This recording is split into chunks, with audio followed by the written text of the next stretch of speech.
And we are live with Emily Hanford, senior correspondent with American Public Media, 25 years of journalist experience, 12 years of that in specifically reporting on education. Also, as I was telling her before we started here, a newly minted rock star for people who have long thought that we have not paid enough attention to the science of reading or just the reading troubles and issues that our kids have been having forever, but actually is becoming more popularized as an issue now today. Emily, thank you for joining. Hey, I'm really happy to be here. So I want to tell you, I got this tweet from an educator who knew that you were coming on, who said, I was still in the classroom when I first heard her podcast, when it first came out. It turned on a light in a dark room for me and the students I was serving. I'm truly thankful to Emily and her research. That's a pretty great thing to be able to hear about the work that you do. You know what? I hear things like that a lot. And that's not because of the work I did. I think it talks about the magnitude of the problem. There are so many teachers who haven't been taught this stuff that they really should know about reading, and they're in the dark about it, and it's light bulbs go off when they get introduced to it. Well, let's define the problem. I mean, I just want to say a couple of things that I got from looking at some of the work that you did, but you can help me define the problem when we say the problem in reading. But here's my problem. Numbers don't lie. 65% of American students are reading only at basic, 80% Hispanics, 80% Blacks, 80% low income. And those, to me, every time I see numbers like that, I say the same thing. Those aren't numbers. Those are prophecies. Those tell you what happens to people later in life. And that's the problem. Where the problem really lies is what happens after you're not taught well to read. But help me define the problem when we talk about the science of reading, how reading is taught. What's the problem? So the numbers that you just mentioned, we've had numbers like that for a long time. And as a nation, we've been wringing our hands about it and talking about it and trying to do things about it. And I think the problem writ large is that there's this huge amount of knowledge that has accumulated over the past 50 years or so among researchers in classrooms and labs all over the country, cognitive scientists and other researchers who often are not in schools of education. They're often in other parts of the research world. And they got really intrigued by a lot of questions of just about reading and how it works. And they started studying it in really interesting and new ways back in the 1970s. And a lot of the things that they learned were kind of different from some of the assumptions that have been sort of made about reading and education. And what's happened is this gigantic body of research, which is loosely defined as the science of reading at this point, has a lot to say to education. I mean, it's not the answer. It's not like this is the way you teach it, but there's like a whole lot that can be understood about how skilled reading develops and what is going on when kids are struggling with reading by understanding this scientific research. And for the most part, teachers aren't taught this. They're not taught it in their teacher preparation programs. They're not taught it in the professional development they get on the job. And in fact, they often learn ideas that have been proven wrong by cognitive scientists and others over the past 40 years. And the curriculum materials that they receive often lead them astray in terms of their understanding of just what reading is and what kids need to be taught. So I think the problem writ large is we've had a problem and we've known about it for a really long time, but it's almost like we've gotten used to it. It's almost like those numbers you talked about before, like, oh, we've been trying really hard and those numbers are barely budging. So I guess there's nothing we can do. And I think what we've missed out on is understanding that that a lot of kids aren't going to be good readers unless they're explicitly taught how to do it. And education writ large has not been doing that. Teachers have not understood how much it takes for a kid to understand their written language and what they need to be taught. So I think that's the problem. You know, when I listen to that, I'm a little confused by part of that, which is I see three groups of people involved in what you just said. So there's the schools of education that educate teachers. They're the science researchers who you're talking about who've created this mountain of scientific research around specifically reading. And then there are the social scientists who know that upstream, after you don't learn to read, there are things like, you act out more in school. You're more sad, lonely, depressed. You drop out of high school more. You end up in criminal justice. So lots of social science, but they're all in the same institution. So help me understand. I'm a little confused how you can all live in the same institution, but you never have lunch. I mean, what's going on there? Yeah, I think you're asking a question that a lot of people would like an answer to. I mean, I think it's a really good question. These people are like across the quad from each other. I think the answer lies in the fact that there's a lot of strongly held beliefs in education about how children learn and how schools should be set up and what the role of the teacher is. And a lot of this stuff is called into question by this scientific research on reading. So I think there's real resistance to the science of reading within schools of education. So I think there's some active resistance, and then there's a lot of people who may not be doing the active resistance, but because there's been active resistance, they just don't get this stuff. They're not the teachers, the administrators who are coming up. They're just not taught this stuff because the people who are teaching them don't think it's important, don't believe in it, or maybe don't know about it themselves, to be quite honest. Let me just ask you about that real quick. What's behind the resistance? Well, I think we need to get into some sort of larger questions about teaching and learning. And, I think the big takeaway from the science of reading and what studies have shown over and over again is that, like, people fight about phonics. So we can talk about that in a moment. But the big fight really is about the question of explicit and direct instruction versus a more constructivist or progressive kind of view, which is that you put kids in an environment that will stimulate their curiosity and their desire to learn. And a lot of, and I'm not denigrating these things, that hands-on learning and discovery learning and all of that. But what is very clear from the scientific research and reading and other studies that have been done in education and just learning in general, learning all kinds of topics, is that there's a real difference between like what you need when you're a novice at something, when you don't know anything about it, what the basic things that you need to learn to get good at something. So something like reading, we've sort of presumed, our schools sort of assume that putting kids in an environment with a little bit of guidance, a lot of guided reading, for example, matching kids with books, getting them interested in books, sort of doing a whole bunch of things will all add up to reading. And for some kids, it does. And that's what's really tricky about this. I think what the scientific research on reading suggests is that half of us, maybe a little bit less than half of us, are probably going to learn to be pretty good readers kind of no matter what we get in school. Like if we are read to enough and we do have access to books and we get a little bit of instruction here and there and someone explains some basic things about the alphabetic principle, it is, as long as we get access, it's going to add up. We're going to become good readers. But a lot of people of all different income levels, of all different races, right? A lot of us human beings are not going to take to this very easily. Like it's going to be confusing and hard unless someone really shows it to us. And the presumption in school is that you don't really need to explicitly show it to most kids. So as I say in my most recent report, what the words say, it's like our reading instruction right now is sort of tilted in favor of the few who don't need a lot of instruction to become good readers, and the few who have someone else or some other way to get help if school isn't helping them. So that's a parent who maybe teaches them themselves at home. That's a parent who can pay for tutoring. That's a parent who can pull you out and put you in a specialized private school for kids who have language-based learning differences, right? But it's sort of like at the earliest levels when we're teaching kids to read, we're making some assumptions about teaching and learning that is tilted in favor of the few.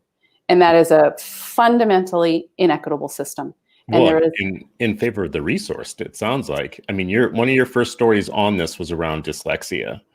And I think this was about dyslexic. What I'm about to say was about parents that had students that were dyslexic. But if I remember right, this is where you came up with the idea that this is with people with resources are the ones that go on a predictable pattern. They're told by schools for years that there's nothing wrong if your kid's struggling to read. There's nothing wrong. Just don't worry about it. It happens at its own pace, kind of like the whole Finland thing. You know, kids learn when they're naturally curious and blah, blah, blah. And as it goes on, they start figuring out that's not exactly true. That seems to be a little bit off. And then they get help and they get their own kind of assessment, which costs money. And then that assessment leads them eventually to pull their kids from public school and put them in very specialized private schools that not everybody has access to. Take that split screen, take that exact same situation with a mother who is under-resourced, and she's the one whose kid keeps going through the system that keeps telling her the lie. So those two kids end up in very different places. And it sounds like it's based on resources. It doesn't sound like, well, it is the struggling reading and the science of reading, but the resources matter. Well, I think the resources matter in terms of the chances of getting out of the downward spiral, right? But I think that what I have talked to parents in all different kinds of schools, of all different levels of family resources, who are told the same things. Mm-hmm. Don't worry about it. He'll catch up. We got to find him the right book. Make sure you read to him at home. And then, you know, it can take this turn to parents of all levels. Like they start to blame the parents. Well, if he's not getting it, you must be doing something wrong. Like you're not reading to him enough. You didn't do enough when he was a baby, or like, oh, I guess he has a learning disability. So, but the truth is that when kids are struggling with reading, what the research suggests is it's not that he wasn't read to enough at home, or that he has a learning disability. Most likely, he wasn't taught how to read. Mm-hmm. And so I think that many parents are told the same thing by their schools. It's just that if you have resources in terms of time and money, when you have that aha moment, plenty of people who don't have that time and money have the aha moment, like, I don't think this is quite right. But they don't, what are they going to do about that? Quit their job and teach their kid themselves, which I've spoken to many parents who do, right? Some people have that option. A lot of people do not. What are they going to do? Pay $85 an hour to a tutor? Find a good tutor? That's troubling right there. How do you find someone who really knows how to help your struggling reader? How do you get them there? How do you pay for it? With what time in the day? You know, like so many of these obstacles, you know, all of the ways that we know that when schools fail kids, we know so much that parents with resources can make up for that. And parents with resources are more likely to be in schools that are going to be doing more for them potentially. I don't think affluent schools necessarily have a lock on teaching reading better, but when kids are in higher income schools, and they have a struggle with reading, their reading problem is more likely to be noticed by the school because they are more likely to be in the minority, as in you go into high poverty schools and a lot of the kids often tend to be struggling with reading if they're not being taught how to read. You go into a more affluent school, you can still find a shocking number of kids who are not doing very well in reading, but it tends to be fewer, right? So the kid who's really struggling can kind of rise above. And when the parent brings that, maybe the administrators and the teachers are more likely to nod and be like, you're right. Yes. Let's try to do something about that. So sometimes they won't. I might discount my own point that I just made there about resources mattering. They do matter, but let's put that aside, put a pin in that because practices matter. So we're talking about a $750, maybe $800 billion education enterprise project in the United States. So if we were to say, well, what are the practices that other people discover in those schools that are doing well? It would go back to where I think you were going. There are camps. There's a phonics camp, or there's a direct instruction camp, and there's a constructivist camp. So tell me more about how those camps play out and how they create the politics of reading. Yeah, well, we're getting into something, really complicated. I mean, that's the issue here. I mean, and you asked before, like, why don't people talk about this stuff, or why do they not know it from one side of the campus to the other? Is that this is very political. It has been very political over time. We fought things that people called reading wars over it, and so there's a picture, I think, of the politics of it that people can get it. You can sort of simply say like, well, there's the sort of traditional conservative side that wants more direct instruction and more phonics. Mhm. And then there's the liberal progressive side that wants more exploratory learning or whatever. So you get this kind of liberal conservative thing. But when you start to dig into this stuff, like that political divide falls apart. I mean, like plenty of these reading scientists are politically speaking very liberal. They've told me about that. This is not sort of a Democrat versus Republican, liberal versus conservative. Some of it's played out that way because of certain presidents and other leaders who have made big, policy pushes, and a lot of the reading wars of the early 2000s came out of the National Reading Panel report, which the Clinton administration started. And then George Bush was in office when Child Left Behind came along and Reading First, that there was a lot of controversy about. And again, I think part of the problem is we're distracted by a fight about phonics. And if there's one of the many things that I hope my reporting is helping to do is to blow that up a little bit. This isn't about whether you believe in phonics or not. It's really about whether there's a deep understanding that teachers have about how kids need to, how the best way to make sure that we have an equitable education system is to explicitly teach all kids how their written language works. Mhm. And teachers need to know a lot to be able to do that. And we're not preparing teachers in the science of reading or in the structure of the English language. One of the reasons we fight about this in the English-speaking world, not just in the United States, but all over the English-speaking world, is because English is a complex orthography. It's a complex language, right? There's a lot to learn to understand English, and it gets dismissed as this wacky language full of exceptions, and it's really not.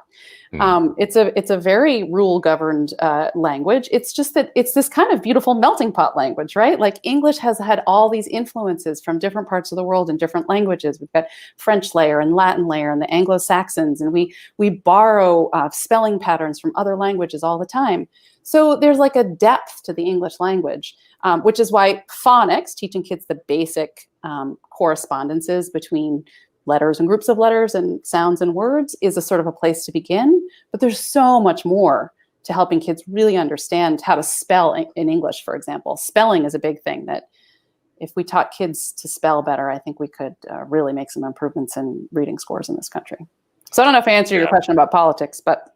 No, I mean, I can see how that there is exactly what you said. There feels to be like a liberal conservative lens that you can put on one of these ways of teaching versus the other. So the back to basics, let's just teach phonics, let's stop doing all this wacky faddish stuff that we do, whatnot. That feels very conservative, very kind of like, let's get back to something, back to basics.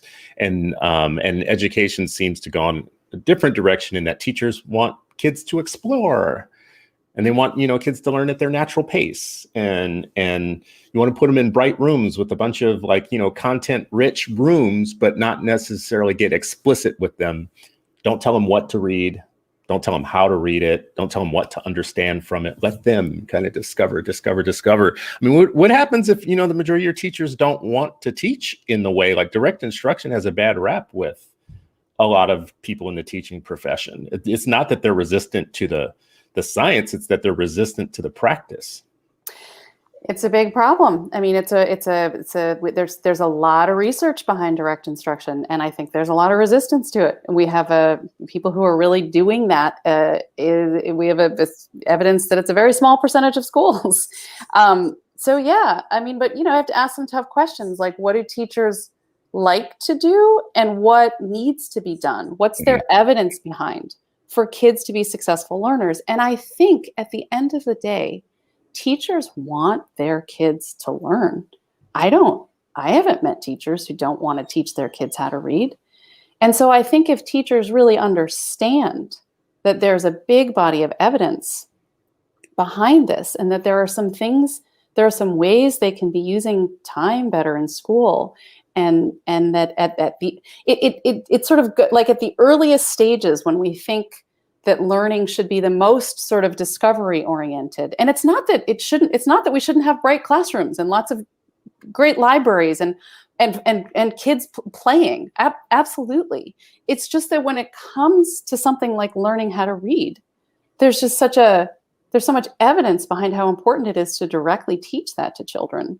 And I think, I think we have to sort of ask the tough political question, like if teachers don't like it, is it okay for them not to do it? We have this is taxpayer money, and this is those are prophecies, as you said earlier, those bad test scores, right? Like, and so I think this is really like a teacher knowledge thing, because again, the teachers that I hear from that start to learn about this have these big aha moments, and they're so grateful, because most teachers know that there is a certain percentage of their kids, and in some schools, a large percentage of their kids, who aren't getting it, and they know it, and they have a pit in their stomach, and they're working their butts off, and they're doing everything they've been taught to do. And when you're working really hard and you're doing everything you were taught to do, and the kids still aren't learning, well, one of the things that happens is to say, well, it must be them. It must be the kids. They must have like a disability, or it must be their family, right? It's not my fault. And it's really important to say this isn't teachers' fault, because they weren't taught this stuff. But we have to recognize that instruction can be powerful, and that if teachers have this knowledge, I think, there's a lot that can be done to teach kids how to read. And when teachers start to do this, they see it in their kids. They are like, oh, right, it's making sense to him now. So many teachers, a lot of teachers come to their aha moments about this because they've been a first or second grade teacher for 10 years, and then they have a child who goes to school, and that child is having a hard time learning to read. And that mother, in many instances, who's a teacher, tries to teach her child how to read, and it isn't working. And she's saying, like, oh my gosh, I'm a first grade teacher and I can't teach this child how to read. I've heard from so many parents like that. And that's when they turn to the science of reading, because they realize that their own kids need something different. And so they realize that their students need something different too. I mean, it feels like part of that is something I harp on all the time, is that they believe something can be different with their kids. So they investigate, and they don't just stop with there's something wrong with the kid. And if I'm a teacher who's teaching in schools where, you're teaching that 40% who will just do well anyways, it's going to be hard to convince me that I should change my pattern, because my science is working. Absolutely. My science absolutely is working. Absolutely. But where you have high populations, you've made a big point in a lot of your work to keep coming back to the equity issue, to the issue around how this has really different impacts for low-income students and students of color.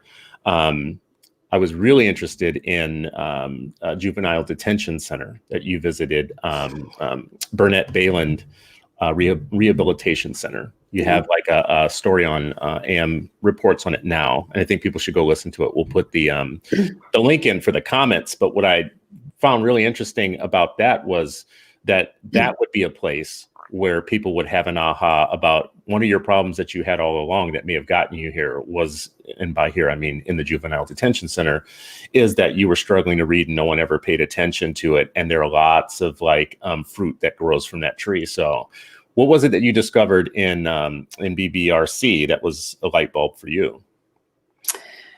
Yeah, I mean, I think one of the things that happens is we know there's sort of two levels here. So like a lot of kids who really do have learning difficulties, right? Learning disabilities. We know that a lot of them are not getting identified and getting the sort of extra help that they would need beyond what a sort of typically developing reader might need. So we know that we have a decent amount of evidence that shows us that there's a disproportionate number of people with learning differences and learning disabilities in the justice system.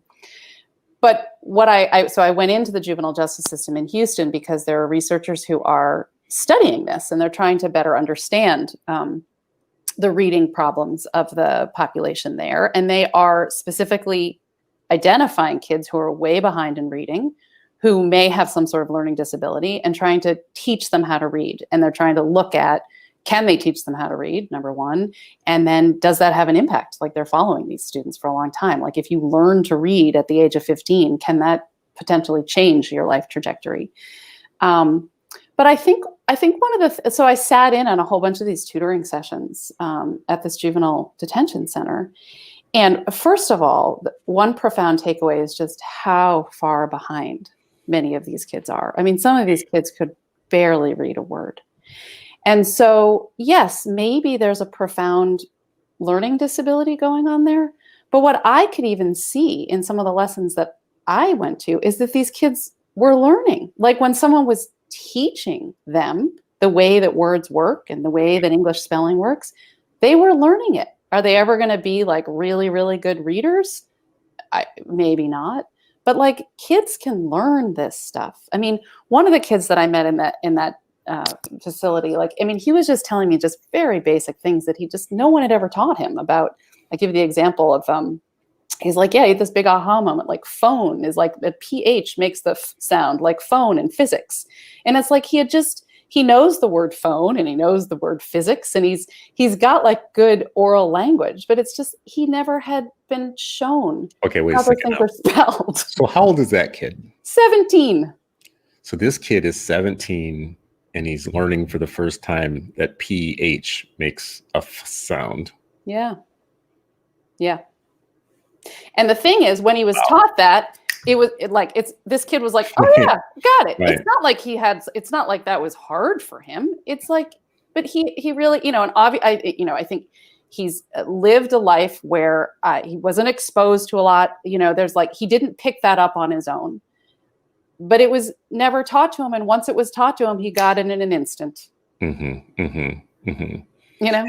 And you see a change in them once they get things like that, because they're unlocking parts of the world that they hadn't unlocked before, which it must be very frustrating if in those 17 years prior to that, you were not able to get some very basic things like that. That has to be very frustrating. But you make a point that a lot of this, I don't know if you make this point, that some of this can hide in language. The way that we think about speaking and the way that we think about reading are two different sciences in some ways. But we feel if somebody's articulate, or if they're if they can speak well, or they, can do well in language, or they hear a lot of language, that also ends up in them actually being better readers. And it doesn't seem like that's what the science says. Yeah. There's a lot to this. I mean, there's a lot of, one of the things that's really been interesting to me in this work is recognizing how many people struggle with reading. Like I have a lot of adults, very accomplished adults, like not adults in the justice system, right? There are very accomplished adults out there who are struggling readers. And they have compensated and figured all kinds of extraordinary ways to kind of get around their reading difficulties. So one of the things that the scientific research shows us is that the process of learning to speak, learning to talk, and the process of learning to read, learning your written language, are different. Learning to talk is really something that human beings are like hardwired for. We've been talking for a really long time as human beings. Like we got that down. Like our brains are just meant to do it. But we actually invented written language kind of recently in human history. It's kind of new to us. And our brains really, they're not sort of designed to do it. So what the scientific research shows is that we actually kind of have to rewire, but learning to read actually rewires your brain a little bit. Mm-hmm. These researchers in Houston actually are looking at this with the kids in the juvenile justice system. They're actually trying to measure some things about how their brains are changing when they learn how to read. You can see differences between like a literate person who knows how to read and a child who hasn't learned how to read yet, or an illiterate adult, right? Like their brains look different. And so, but the assumption in a lot of early reading instruction is that learning to read and learning to talk are kind of similar. And that if you're articulate and you've got a lot of language or whatever, that learning to read is going to come pretty easily to you. And it is going to help you, because the more language you know, the more vocabulary you have, the more you're going to be able to kind of like as you're sounding out words, you're going to be like, oh yeah, I know what that word is. Versus a kid, like I bring up the example in the juvenile justice system that this kid who was 15, who was being taught how to read, was being taught words like sneer and fleet, and it was, those are very, those are good words to learn in terms of their spelling patterns. It was very clear that this kid had no idea what those words meant, because I don't think he'd heard those. Like they just weren't words that were in his world. If you're a kid who has heard those words, a fleet of ships or whatever, imagine you're a first grader and you come across fleet. You have no idea what a fleet of ships is. Fleet, that doesn't mean anything to you. You're a kid who does know what a fleet of ships is. you sound out fleet, fleet, fleet. Oh, you got it. And then this thing happens that the reading research shows, which is the key to being a good reader is making these connections between the spoken form of a word, the written form of a word, and the meaning of the word. You make these connections between these three things, like through initially sounding it out. Oh, I know that word. I know the meaning of it. Eventually what happens is you come across a word a few times, you sound it out. It actually gets stored in your brain as like a unit that you recognize really quickly. It's not like a whole word or an image, but like that spelling pattern is associated with the pronunciation and meaning of the word. And when you're a good reader, you know tens of thousands of words like that just instantly on sight. You're not sounding them out as you go. You are actually accessing the phonology of the word in some ways, but you just know those words really instantly. And that's like the key difference between expert readers and novice readers or struggling readers is how many words do you instantly know? And when you instantly know lots and lots and lots of words because you've sounded them out and you've connected the meaning and the pronunciation of the word, it frees up space in your brain and your mind for focusing on the meaning of what you're reading, for focusing on reading comprehension. And that's the goal. That's what we want everyone to get to, is good reading comprehension. But in some ways, reading instruction in schools sort of starts with comprehension because we know we want the goal is comprehension. We sort of start there, like get the kids to focus on the meaning of what they're reading, and then they'll figure out what they need to know about the words.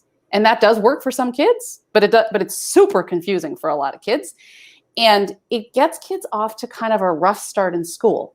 Because when you are a little kid and you go to kindergarten, your sort of first primary task in school is learning to read, you know, as well as learning to like socialize and be with other kids, right? But the first like academic like task of school is learning how to read.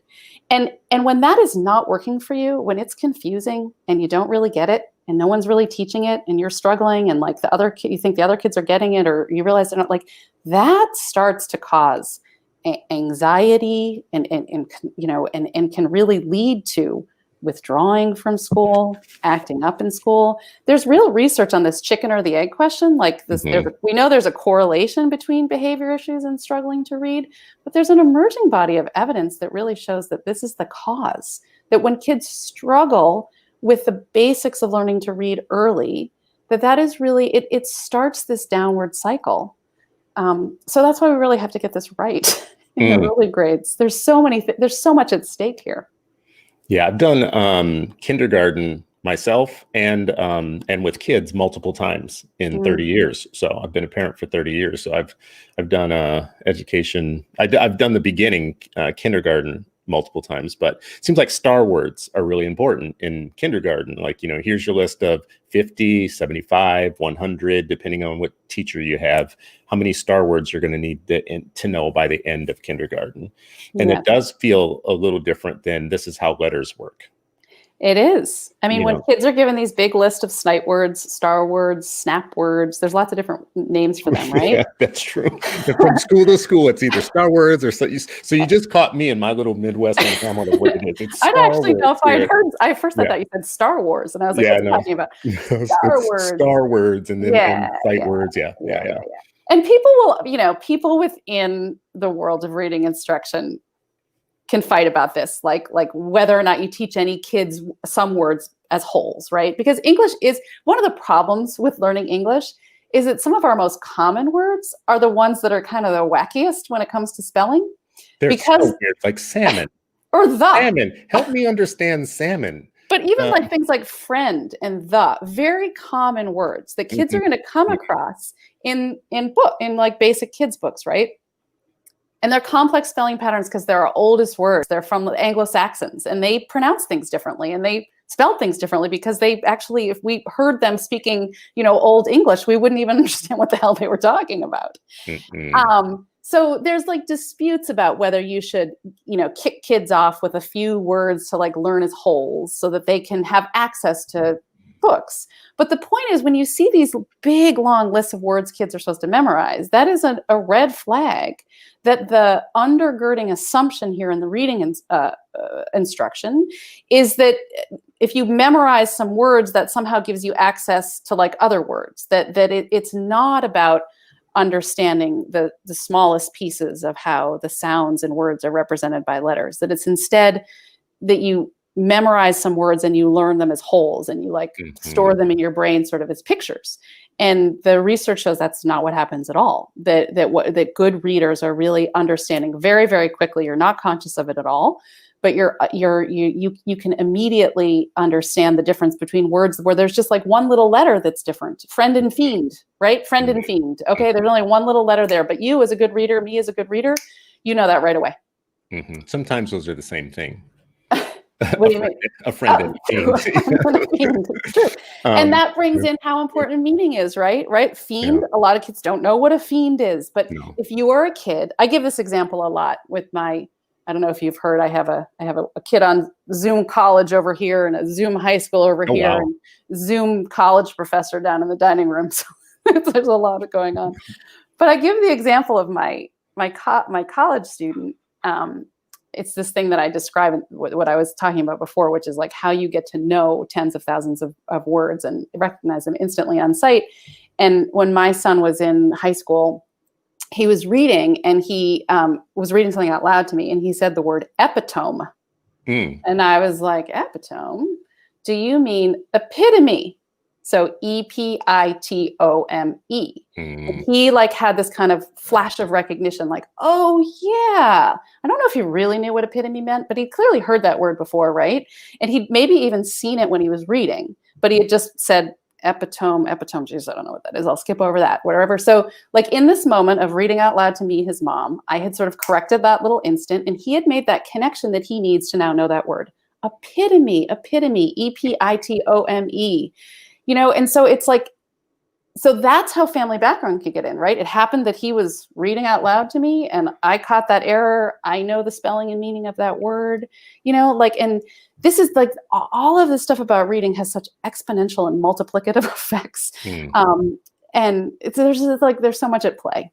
Anyway. You know what's interesting about that with the sight words or the star words or whatever you want to call them, you have a list like that. If you take it like me as a parent, wow, this is serious. I have to like, you know, they're telling me by the end of kindergarten, she should know 50 of these or 100 or one. What that makes you do is go over that list with your kid on a regular basis. And if you're my age or older, what's going to happen is you're going to fall back on when they make a mistake, you're going to fall back on phonics, right? So like you're trying to get them to understand the whole word because that's the assignment. But when they can't, you're going to say, well, let's sound it out. Which is the better thing to do, which is what you should do. Because that's the way my age or older, like, and if you sit them with their grandparents, that's for sure what's going to happen. Yeah. So like if grandparents are helping you read, what happened? What happened that this really is a back to basics thing. It used to be different. I don't understand like where things went awry. If you used to have that as like your knowledge base, you knew that worked. Why deviate from it? Well, we've had real pendulum swings over time for hundreds of years. So like, it's not like there was a time necessarily where everyone learned phonics. So if you look back at the course of American educational history, you can see phonics was in vogue. Phonics was attacked and went away. There was more of the whole word kind of approach. This whole word versus sounds and letters thing has been a fight since like America has existed. And, you know, and I think, so what the scientific research really shows, so the scientific research on reading has been around, you know, the sort of abundance of research sort of like since like the 1970s or so. And we've had phonics for a long time. And so it's like when people were fighting about phonics versus whole word, no one really knew how people actually learned to read. So it was all kind of guesses then. But what the big takeaway from the scientific research is the critical importance of sound. Like when you starting to learn to read is not about, it's really starts with sound. It's about understanding how all the words you know how to say, all the words you know the meaning of when people are talking to you, how those are represented on the page with letters. And so phonics could be one part of that. But like we were saying before, like phonics doesn't get you everywhere. You need to understand some things, other things about the English language, morphology and etymology, like the history of the English language, like something like phone, right? Like, why is that phone? Well, that's a Greek word That comes from the Greek. Mhm. And you can like teach kids that. And like that can help them understand other things like physics. A lot of the scientific words we use Greek spelling patterns. Because the Greeks did a whole lot of scientific stuff. They discovered a lot of things scientifically.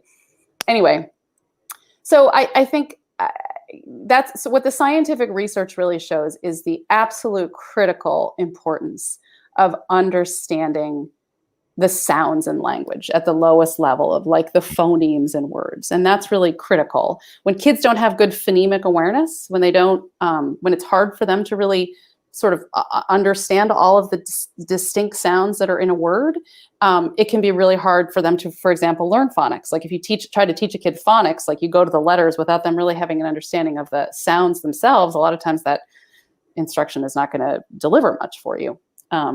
So anyway, I mean, how we got away from this phonics is that there were people who really strongly believed that that wasn't necessary, that people do learn by whole words, that if, as long as you focus on the meaning, that kids can sort of figure stuff out through context.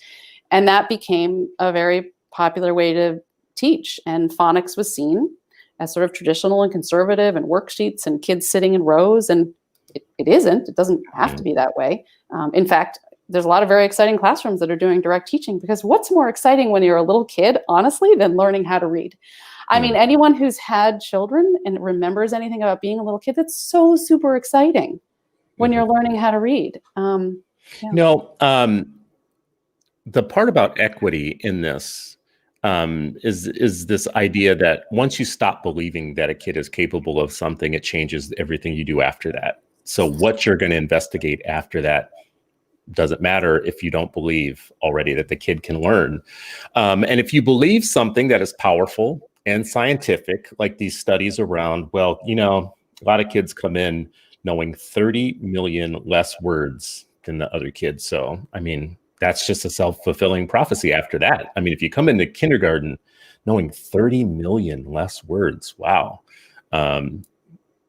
The science and the research around that, I'm really unimpressed with where that study came from, how it was conducted, how it was done, but it becomes urban legend. And I think it does create a powerful reason for not thinking that you should do anything any different for certain kids, because I mean, you can't help that. They're coming in knowing fewer words already. I mean, what would you say about that research, that science, and how it might change the way you think about the kids you're trying to teach reading to? Well, the study that you're referring to has been questioned, but there's a lot of research that shows that there are different, like some kids come into school knowing a lot more words than others. And knowing a lot of words really can be a boost and a help, as I was talking about before. Like the more words you know in oral language, the sort of quicker you're going to be able to kind of have that moment of recognition when you sound it out and read it in written language. So that really makes a big difference. But here's the key thing. The best thing you can do for a child who has not had the opportunity to be around tons of language, who does not have parents home every night to read books to them, maybe, like, right, the best thing you can do is teach them how to read the words on the page, because that is going to be the way that they can teach themselves. Like, that is the most powerful thing you can do for a kid who does not have an advantage on the sort of language comprehension side of things. They're never going to gain that advantage unless you teach them how to read. That's their best hope. Because what the research shows is that once kids understand the basics of their written language, most of what they understand about reading and most of the words that they know, they teach themselves through reading, through the context, through being able to sound out the words, try to identify them, figure out the words that they don't know. And so, that's why we need to, there's this kind of idea that somehow just like focusing on the decoding skills and like helping kids read the words, that is some sort of lower level something, and like we're cheating kids, rote, right? Yeah. But unless you know that stuff, you can't do the other stuff. So that's it's not rote, it's the foundation. And It's almost like, it feels like almost like discounting the alphabet. Exactly. Right? Exactly. Like we can't be just teaching kids the letters, the alphabet. It's like, well, try and survive a day without the alphabet. Like, Exactly. go a It's day without. also discounting how fascinating written language is. Like, it's really Yeah, interesting. Like, there are people who spend their lives studying this. It's not like the alphabet is some, like, that's kind of one of the greatest inventions we came up with as yeah. human beings. And the idea that we're going to kind of like expect that children mostly discover that stuff for themselves rather than just being taught it by a knowledgeable teacher so that they can have that grounding and then go and do all the stuff that we want kids to be able to do, which is pick books off any book they want off the shelves and read it, discover things, like, like that's what we want. But kids That's are the thing. limited in their ability to get there if they don't have those basic skills. And they're foundational skills, they're fundamental skills, they're not basic. Well, they're liberatory skills. Yes, I mean, they are. I didn't have the best time in school. People know this who've listened to me for a long time. I didn't have, I had a disastrous K-12 education. But the one thing that I'm really happy about is that I took to reading. Yes. Like it opened doors. And there were times in which, regardless of where I was sitting and my circumstances at home, I would be reading something and it would just sing for some reason. Yeah. Like the language would just sing. James Baldwin, Yes. at some point in my teens, I started reading people that I would just really disagree with, but the writing was so good. I can't remember how old I was when I discovered like George Will. Like, wow, this guy is crazy smart, Yeah. And eventually I figured out it's not that he's smart. It's Mm. actually that he's super gifted with language and with the writing. And if I wasn't reading that, I wouldn't be able to get those deeper kind of connections out of life. And it opened like a ton of doors. I have a very tactical question from Tanae. She says she'd like to hear your thoughts on various reading leveling programs like STEP, DIBBLES, DRA, and F&P. Fontes and Pinellas. Yeah. Well, let's see.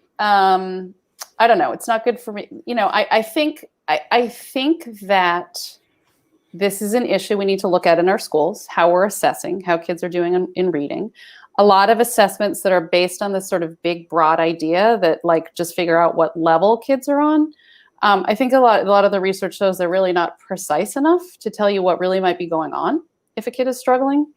And I think the leveling system has a number of different problems with it, but from sort of the science of reading approach, I mean, a lot of these leveling systems, for example, rely, as I've talked about in my reporting, rely on kids at those lowest levels to be reading these sort of patterned books, which are really more about kind of learning words as wholes and guessing words from the context and the pictures. And they often have words in them that we wouldn't really expect a kindergartner to be able to read, like, caterpillar or octopus or butterfly or something, like pretty long words, complex words. But kids are actually tested on sort of really their ability to know what that word is from the context, which shows that this is the assumption, is that this is how reading skill develops, that you get good at sort of understanding the context. So I think there's a lot of people who are, think that stuff is really problematic, especially at the early levels. And we know that a lot of kids get stuck at those early levels. I mean, I've had teachers talk to me about English language learners, for example, who when you said, you turn the page and say, this is the butterfly, the kid doesn't know the word butterfly. They look at the picture and they say the word in Spanish, or they look at a rooster and they say that, here is the chicken. And the teacher says, no, that's a rooster. But the kid doesn't know the word rooster, So kids can get stuck at these early levels, and it's not really telling us that much about their reading skill. It's telling us about their ability to guess at words, which isn't how reading skill develops. Well, you're hitting me right in the gut right now. My favorite book to have read to all of my kids was The Very Hungry Caterpillar by Eric Carle, my favorite. And it's a staple of everybody's kind of life. And I think I liked it because it was so easy to read to the kids. But I think also a part of it was because it had pictures that went along with the reading. So my kids got it easier. That's good. You shouldn't feel bad about that. That's a great book to be reading to kids. Absolutely. It's just it's really the question of what you're using for instruction, and especially what you're using for assessment. So it's a different thing to read something like that to kids. It's a beautiful book. The pictures are wonderful. Pictures should 100% be there. Pictures can help kids get absorbed in the story, understand the meaning of the story. The question is, are you asking kids to rely on a picture to identify a specific word instead of sounding that word out and trying to figure out, like, what is that word? So what you'll hear from a lot of teachers where they're using assessment systems and instructional systems that are using those pattern books at the early grades is that when these little kids who don't read very much yet are reading along and they come to a word they don't know, rather than looking at the word and sounding it out, they look up. They look at the picture, they look around the room to their snap word wall, their star word wall, right? They look at the teacher, like, help me, rather than when you're actually trying to teach a child to read, which is different than being a father and reading a book at home and having fun with the kid, right? And they're learning all kinds of things from that. And that's great. But if you're instructing a child, what you want when a kid comes to a word he or she doesn't know is that kid to get hyper-focused on that word, sound that word out. Maybe they're going to make a mistake. They come up with a pronunciation that's not quite right. You can help amend that for them. The pictures are good for understanding sort of what's going on in the story. Anyway. You just mentioned students who learn English as a second language. So when you look at like Rosetta Stone and Duolingo and these others, the way that they teach you, for instance, if you want to learn Spanish, is with pictures and a word, right? They don't teach you how to like sound out words, or they're not teaching you the letter values. They're showing you a picture and they're saying, come, eat, person eating, Well, what you have to understand when you're learning a second language, a second alphabetic language, for example, is you already know the alphabet, right? Okay, so it's learning a second language is different than learning a first language. Learning something like Spanish is actually quite different than learning something like English, because there's really one-to-one correspondence between letters and sounds too. And when you're learning a second language, you're actually, so you already do know the alphabet and you already do know a lot of things about the way that sounds work in words generally, and you're starting to learn how that system works in the new language. But your primary thing when you're already a speaker and reader of one language and you're learning another one is the vocabulary. You're actually trying to do what all these kids naturally do between the ages of like 0 and 5, right? Where they're just learning the meaning of tons of words. And that's what when you're learning a second language, that's really the primary thing. You're like really working on the language comprehension and dealing with the orthography part, the written part of it. You've actually already got a lot of the stuff you need to do that part. You can start to know what the words know how to say them. You can start, especially with something like Spanish, it becomes very easy to learn how to spell those words. Is there anything at your age, like when we talk about it's easier to learn a language when you're young, is it the same way with reading? That like if you haven't like really picked it up, like adults learning how to read better is not going to work as well as a kid learning to read? Is it the same? We certainly know that there's a lot of research that learning all kinds of things works better when we're younger, right? Like our brains are just more open and able to do that. I think there's a lot of research that shows that a struggling reader can be taught and can improve in reading at any stage, but it does become harder the older you become. It becomes harder just at the level of the task itself. But it also becomes harder to think about schools. Like it's like having a first grader who's struggling with reading is very different than having an 8th grader who's struggling with reading. In terms of just the practical situation, like a first grader who's struggling with reading, that's still the primary thing that's going on in first grade. So you start to, put resources at that kid, get that kid extra help. In 8th grade, there's no time in the day for learning how to read. What you're going to pull that kid from? You're going to pull that kid from science class. You're going to put, it's so much more complicated. Plus, 8th grade teachers aren't necessarily, prepared to teach kids how to read. Unfortunately, many first grade teachers aren't either. That's part of the problem. I want to get to one last story that I know you'll have information for us on. But before I do that, I just want to quickly show this, which is not going to be a big surprise to you, but this is like who doesn't read books in America. It's kind of a breakdown of like the reading patterns. But look at this, who doesn't read books in America? And it's a pretty sizable group of people, and I could see how this could create a cognitive elite, right? And some stratification across socioeconomics, across geography, across race. One of the things, rural, high school or less, lower income, men, Mhm. are reading a lot less. So if you're a city woman who earns more than 30K and you have some college or more, you're going to Yeah. outpace us. We're going to be in big Still trouble. not that good. Yeah. Yeah. Um, so the question that I have is around like this. Well, the cognitive elite part is a good way to enter this last part that I wanted to ask you about.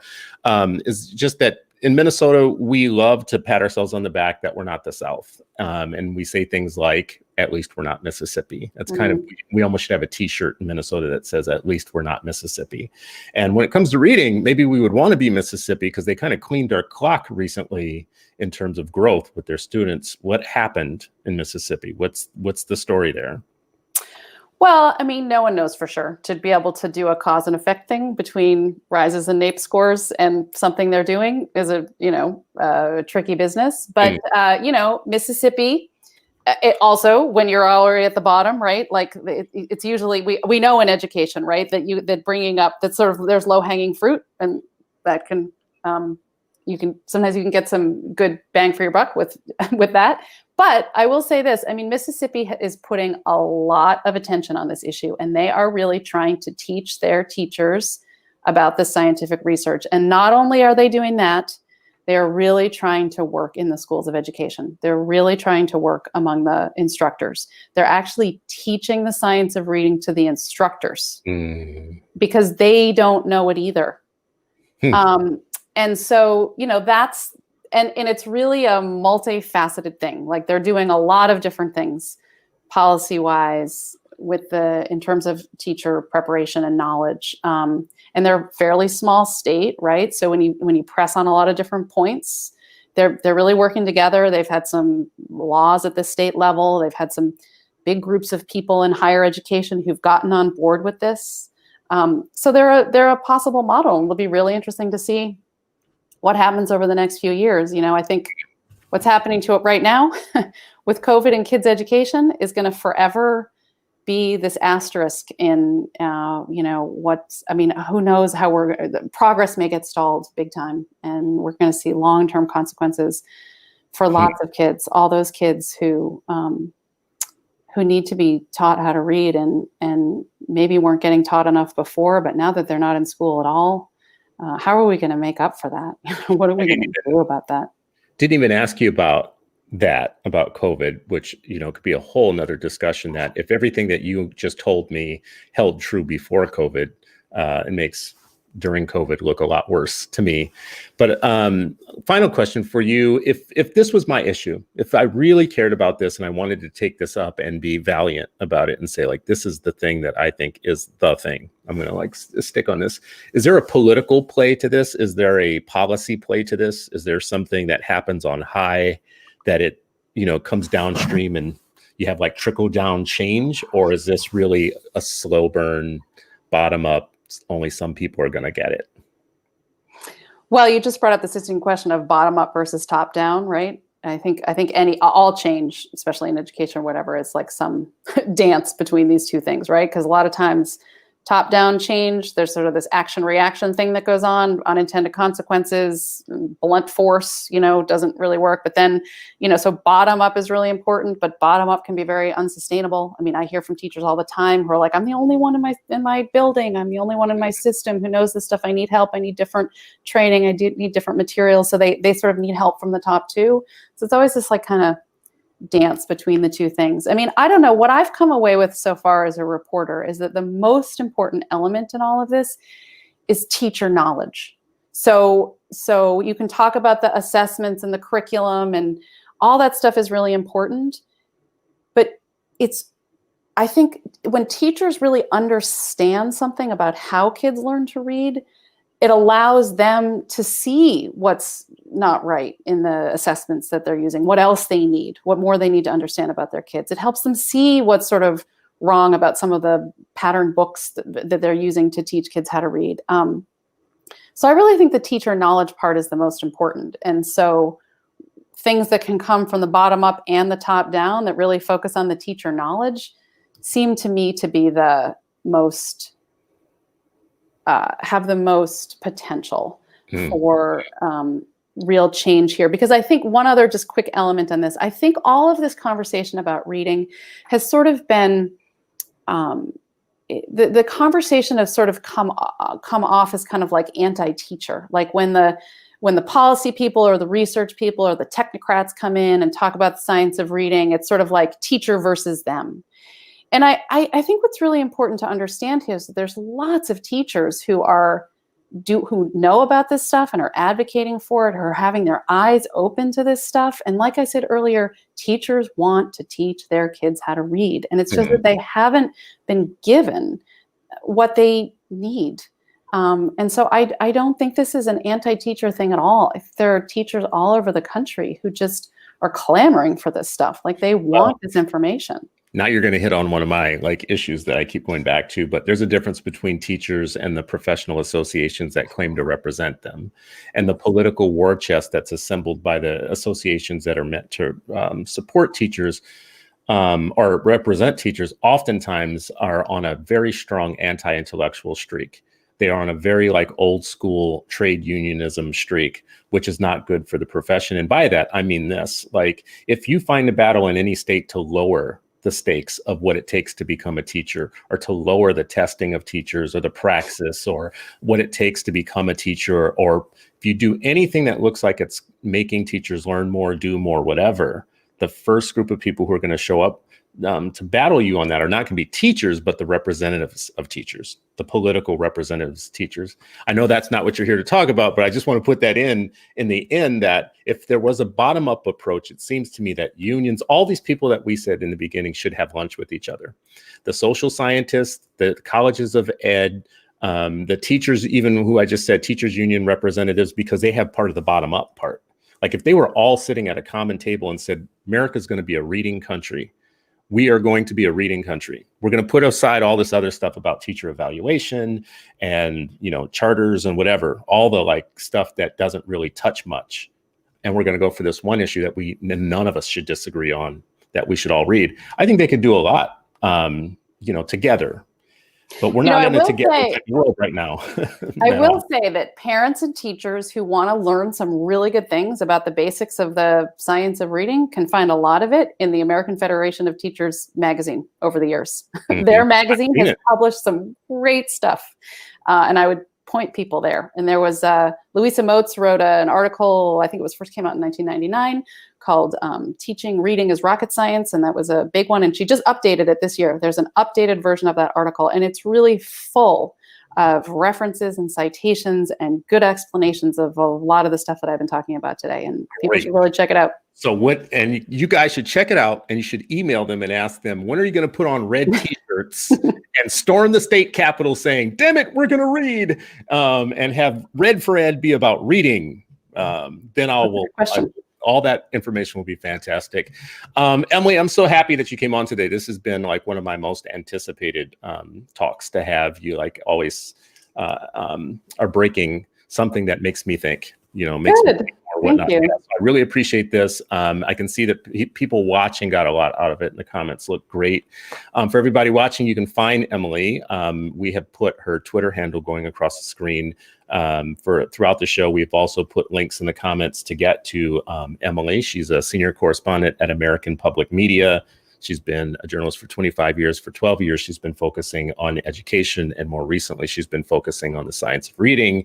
And if you Google her and you start looking at all of her stories, you will find a lot of twists and turns to go different directions. It's not just a single story. It's a story that keeps kind of blossoming and opening up new territories. So if you're intellectually curious at all, this is a great place to go.